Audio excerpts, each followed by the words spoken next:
These are thinking pieces of thought. These are moments of withdrawal and moments of unison, moments of uniting. Um, I'm going to read some poems and then just kind of riff on, what I've read. Some scripted, some non scripted. This first piece is called The Majesty of Being. To draw a map of the mind and walk to the doorframe with renewed vision, to see the same shoes and different feet, to dance to a different beat with the same need, and to protect oneself from ignorance, to vitalize that map of the mind, to draw nearer to the divine, to set waters peaceful surrounding this plot of land, this body to move with confidence and compassion for all living beings, to float and walk in the same stride, to bring together the dark sky and bright star of this being and its unknown, to toss the eye towards the blue flame of sky and see it pass slowly as a cloud. You know, what the mind does when presented with the opportunity to record, whether that be pen and paper, whether that be this video, a video capturing device, or whether that be pen and paper, there's something that I think clicks in my mind, at least, where I'm pulling from something that's bigger than myself, and I'm pulling from something that's beyond myself as I'm attempting to siphon that which I pulled or that which I'm able to hold on to. I attempt to siphon it to the page or to this recording so that I can again let go of it, and then basically I'm able to let time pass or let some air, let space between the actual act, and now there's a recording or a record of that process.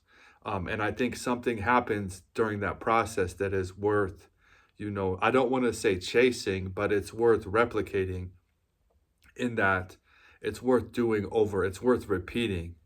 And I find, having a private composition book says poems 2026, excuse me, having a private notebook such as this that is generally only for myself, I find this to be very rewarding, both in a spiritual sense and in a pragmatic sense, in that exercising the mind and the heart and, exploring what is therein, I think is a worthwhile practice, no matter what really will happen to it, no matter what, if this turns into a book, that will be on the shelf, or if this just simply remains the same form that it's a private, scrawled on notebook paper. It's a private recording that's in a journal that is mostly private. Even if it's in just that form, that this process is worthwhile to repeat. So this is prayer after Jill Scott. With the hope that all living beings may be free from suffering, with the love I extend to myself, may the love I extend to myself ripple outward beyond myself and touch living beings who may be enlivened by the love I extend to myself, and that ripples outward beyond myself. May I abide in nearness to the divine, moving firmly within my Buddha nature, rooted deeply within compassion, insight, and a love that is alive with wonder, seeing, vision, and generosity. May all living beings I come into contact with be moved by love and loving kindness. May our hearts unite with the divine. May we be happy. May we be peaceful. And how to be happy, how to be peaceful, how to create peace, how to create happiness and sustain joy, how to formulate your life and a life to move with a sense of peacefulness, how to be in unison with peace that is already present, how to create something that can be in tandem with the peace that is already present, how to acknowledge what already is, and how to move in accordance with what is. That's something I think, I am concerned with. I am concerned with how to move with a motion that is, complementary to the movement that already is. That there's a sense that from the human perspective, from the dignity of the individual perspective, there's something that already exists and that I don't need to necessarily create anything new. I need to just create that's something that's already in accord with what is.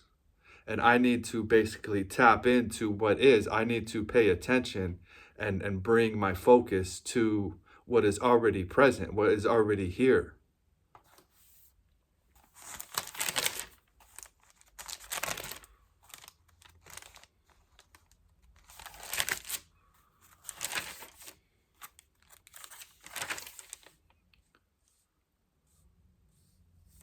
Go to God in silent reflection.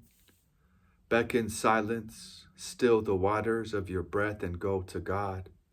With all of your asking, the path of desire ends only with your need to go to God. What men have made of the serene is a travesty. So what do I do but be alone and quiet the breath, pray with stillness, quiet the mind? To find the lost jewel is to bring all focus to the breath. The depth of your discovery can only match the depth of your devotion. What glimmers will test your heart, so you may discover what you are made of. Seeking surely blinds, so be modest in your searches.